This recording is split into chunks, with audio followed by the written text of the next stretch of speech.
Storm Bat swept through the United Kingdom, Ireland and France over the weekend, bringing fierce weather that caused widespread disruption.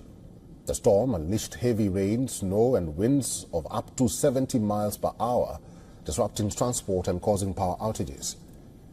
In Hampshire, a man died when a tree fell on his car near Winchester. Meanwhile, in West Yorkshire, police are investigating whether a second fatal traffic accident was linked to the storm. In Wales, a landslide prompted the rescue of 10 people from a house. We work closely with the environmental agency and we also monitor river levels at the monitoring stations. So at the moment the river levels are going down, which is positive. This will enable us to then pump the water, as you can see, back into the river system. In Pontypridd, rising water levels flooded homes and cars, leading residents to come together to pump water out of properties. Firefighters were actively engaged in clearing roads which were made impassable by the flooding. The storm also caused major power outages, leaving at least 60,000 homes in Ireland without electricity and affecting thousands more in the UK. Roads, train services and ferry routes were closed across both countries. The effects of Storm Bat were also felt in France, where the aftermath of Storm Citano had already caused damage early in the week. Approximately 47,000 homes in northern France remained without power due to the previous storm's impact. The severe weather led to travel disruptions, with hundreds of passengers stranded on trains that were halted for hours because of power outages.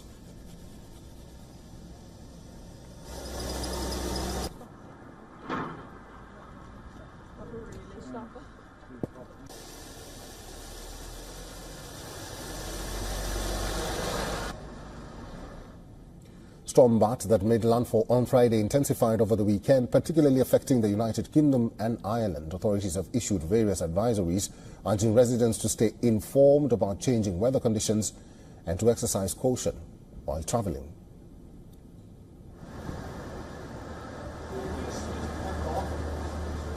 Pontypridd was only under a yellow weather warning, but Storm Bat dumped more than 80% of November's expected rainfall in less than 48 hours, surpassing the record set by Storm Dennis in 2020 in some areas. It's been more than enough for the River Taff to burst its banks again, flooding up to 300 homes and commercial properties across the county. We woke up in the middle of the morning to our neighbours knocking on the door saying to move our cars. And that's the first thing we did.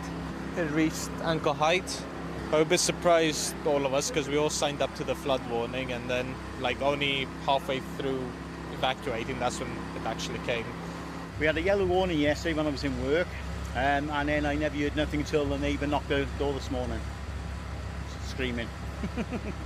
I just managed to move the one car, but that one, I think that's going to be a scrappy job, isn't it? A major incident has been declared across South Wales, with standing water, fallen trees and landslips closing a number of roads. A footbridge being reconstructed after Storm Dennis was even washed away. Coupled with the melting snow, rising river levels have resulted in more than 100 flood warnings across the nation. Council leaders are alarmed they weren't given stronger warnings. The Flood Forecasting Centre sent out guidance over the last few days.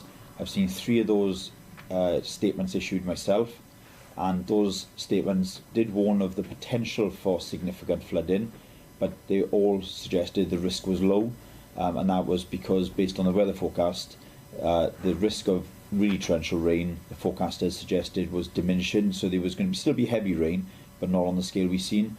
In terms of the weather warning, I am amazed that there was only a yellow weather warning issued. And I'm surprised actually there wasn't a red warning, because during Storm Dennis we did see an amber warning well in advance and a red warning issued in the early hours. In North Wales, after a multi-agency search operation, the body of 75-year-old Brian Perry was located in the area of Gower Road in Trefrw.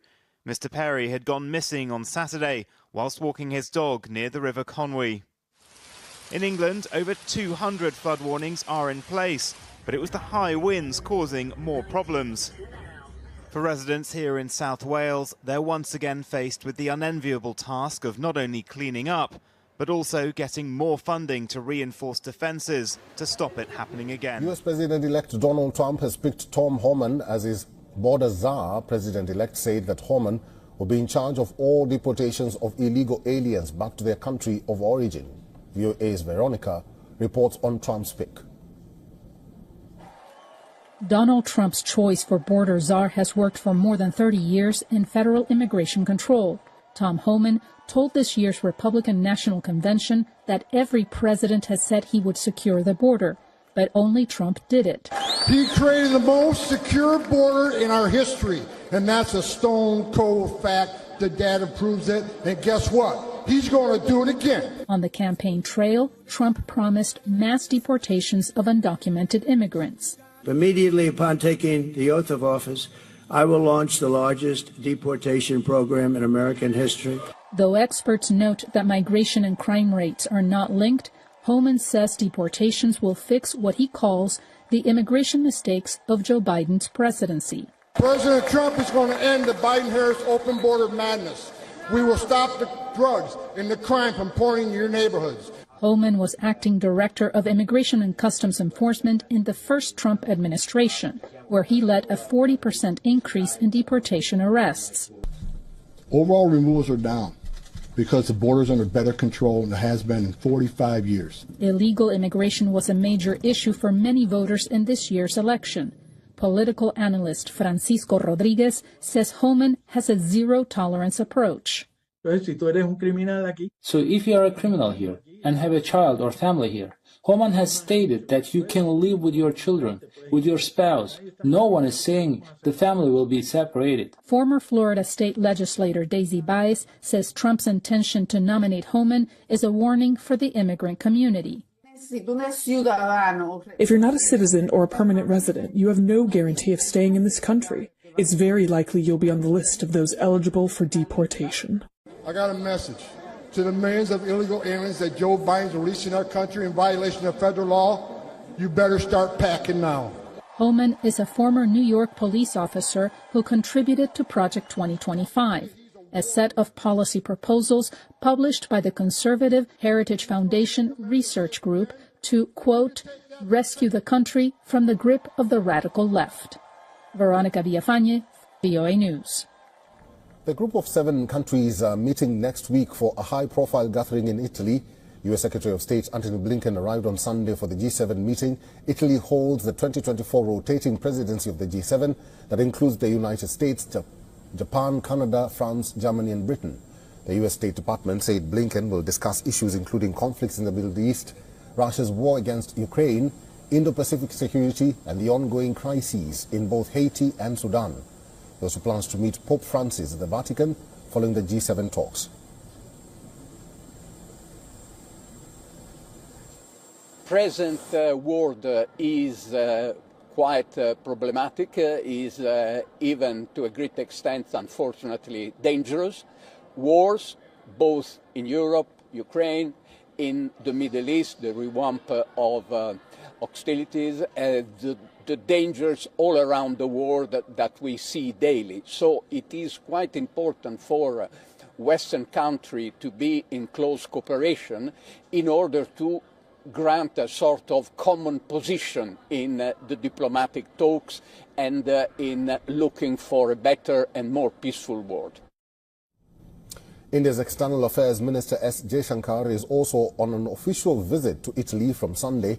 During his trip, Jaishankar will take part in the outreach session of the G7 Foreign Ministers meeting in Italy, where India has been invited as a guest country. At the top of the agenda in Italy will be the conflicts in the Middle East, the war in Ukraine and the stability of the Indo-Pacific region.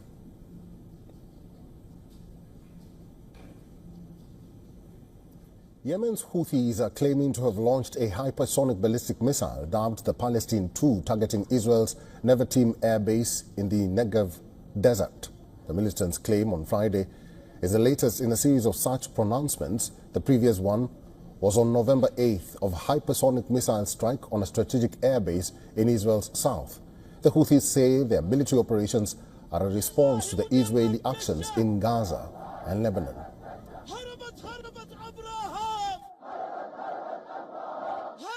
Hypersonic missiles are highly advanced weapons that travel at speeds exceeding 5 times the speed of sound and follow unpredictable trajectories, making them nearly impossible to intercept. If confirmed, this could represent a significant escalation in the ongoing conflict. However, Israel has not admitted of any such development. Reports have suggested that air raid sirens that went off in the Israeli region had followed Hezbollah aerial attacks and not a Houthi missile strike. On the Houthis' November 8th claim, the Israeli military said the projectile broke apart mid-air during interception, and they are still investigating the incident. In the past, the Pentagon had also dismissed the hypersonic claim. U.S. defense officials say the Houthi missile was ballistic and not hypersonic based on their assessments of the launch. The Pentagon also claims they had seen no evidence of the Houthis possessing such advanced technology at this time.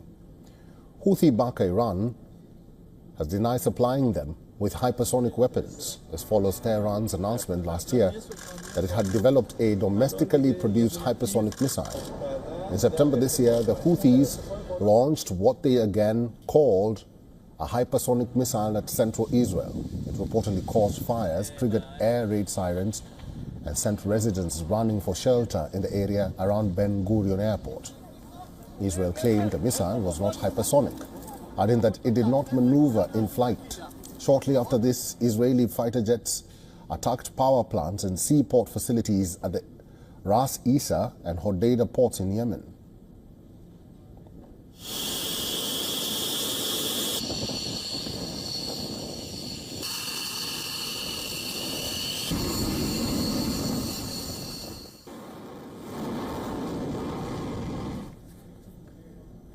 Moving to our coverage of the Russia-Ukraine war, days after Russia fired Oreshnik into Ukraine for the first time, President Vladimir Putin issued a warning. In a televised comments to defense officials and missile developers, Putin said Russia would continue testing the hypersonic missile, adding that it had stock ready for use. In a direct warning to Britain, Putin said that the elites of those countries that are hatching plans to use their military contingents against Russia seriously think about this. The Pentagon described Oreshnik as a variant of the RS-26 Rubis, but very little was known about the missile until footage emerged of its first strike. In the footage, Oreshnik appeared to have multiple independently targetable re-entry vehicles, and these are separate warheads able to hit different targets, which gives one missile enormous destructive power. Experts described Oreshnik as an experimental hybrid missile that sits in a category between intercontinental and intermediate range missiles. Now, this means it has a range of around 3,000 miles, which is easily enough to strike Britain. In the televised address, Putin had claimed that the missile was capable of carrying both a conventional payload or a nuclear warhead, and that it could easily dodge anti-missile systems. The Oreshnik is fast and stealthy. Putin said that the missile can fly at 10 times the speed of sound and cannot be shot down. Now, Ukraine's military intelligence said that the missile was fired from the 4th Missiles Test Range, Kapustin Yar, in Russia's Astrakhan region, and flew 15 minutes before striking Dnipro. Now, Mick Ryan, a military analyst and retired Australian Major General cited by The Telegraph, said that by unveiling the Oreshnik with Strike Dnipro, Putin was sending a strong message that it can be used against almost any target in Europe. Experts say the missile can strike Britain in 20 minutes and Poland in 12 minutes. When we examine the recent statements made by Medvedev, he suggests that this event may indicate the occurrence of a third world war. Additionally, he reiterates the fact that, just as Russian President Vladimir Putin has repeatedly expressed, NATO is now a participant in this situation. For example, this one here, for example. Does this sound interesting to you? For example, me? Of course, we have never seen an image of an intercontinental ballistic missile falling somewhere. There is no such example, right, Professor? Yes. I mean, we have never experienced such a war. Someone hit someone with an intercontinental ballistic missile. He never fired a shot. At least I haven't seen it. I don't know. Now, from the image here, so that we can understand whether one thing was thrown or more than one thing was thrown? For example, do you remember what was said there, that one was thrown? If we look at Sam's statement, yes, it was one. It was one, but this one has a special feature. You know, this is one or more of the intercontinental ballistic missiles. The missile header is separated separately. So the missile takes you up to a certain point. From then on, after you get to a certain section. Headings can be separated and go to different targets. I wonder about the image here, because one more and he'll see that entrance one. And yes, those are KH missiles. They're discussing the use of cruise missiles. They split up and go So towards these another kinds target? of intercontinental ballistic missiles, nuclear missiles, don't have one warhead. There are multiple warheads. Those multiple warheads, for example, when they come over the American continent, they split and go to different places. There is also a section with those warheads in the same way. There is no missile in the intercontinental ballistic missiles. I wonder if this image we are seeing, does it show the non-nuclear conventional decoupling within the same system? Because you realize that not a single one falls to the ground. Yes, it is. It's an image that falls in different places. If this is the image of the thing, because this image was released as, don't forget about Ukraine, just remember. Yes. A ballistic, once again, let me reiterate, picture the launch of an intercontinental ballistic missile. To be clear, it is a shot of the missile being fired. I don't have the chance to say whether this is it or not, since it is not an image we have encountered. Through their discourse, more than one, and the image of him coming in through the field. I mean, I asked a couple of people. I asked a few individuals, if you know what I mean, you know. We have no such thing, no image. We don't have the chance to work on that image either. If so, this is the image. Why such an image? System, because you know this is a hypersonic missile. Yeah, Chuckles. I mean, 20 times the sound on passing through the Earth's atmosphere. To intercept such a missile anyway, as far as we know right now. Any air defense system inside the systems cannot stop this system. He has no chance to stop it. Remember, it's been a very long time. My professor will remember, and so will the maestro. He had a project called Interstellar War. Do you hear that? Reagan's war, with laser weapons and anti-ballistic missiles. These kind of missiles, I mean. The objective is to destroy systems from beyond the Earth's atmosphere while they are still airborne. They spent so much money that some of them succeeded. Because nuclear systems have a slightly different system for shooting down nuclear weapons. Now you, please fire a missile to you, but this is a nuclear weapon. You're not going to use a nuclear weapon. With a system that is designed to detonate in mid-air, causing a rapid chemical reaction, you wouldn't, would you? Of course it's dangerous. The American system is actively engaged in working towards that goal. When the missile arrives, ground-launched missile on a head-on collision. Think about it. A missile traveling at, let's say, 20 times 20 Mach faster than sound. The vehicle collided directly with it, but it does not contain any explosive or chemical substances. You hit it, the system is dismantling. And if there's nuclear in that release, it's still not dangerous. No, the fire doesn't trigger it. It's a system that is built not to trigger, since it is not possible to have such a system in this field. There is no chance for it to stop any system fired on the European continent or Ukraine.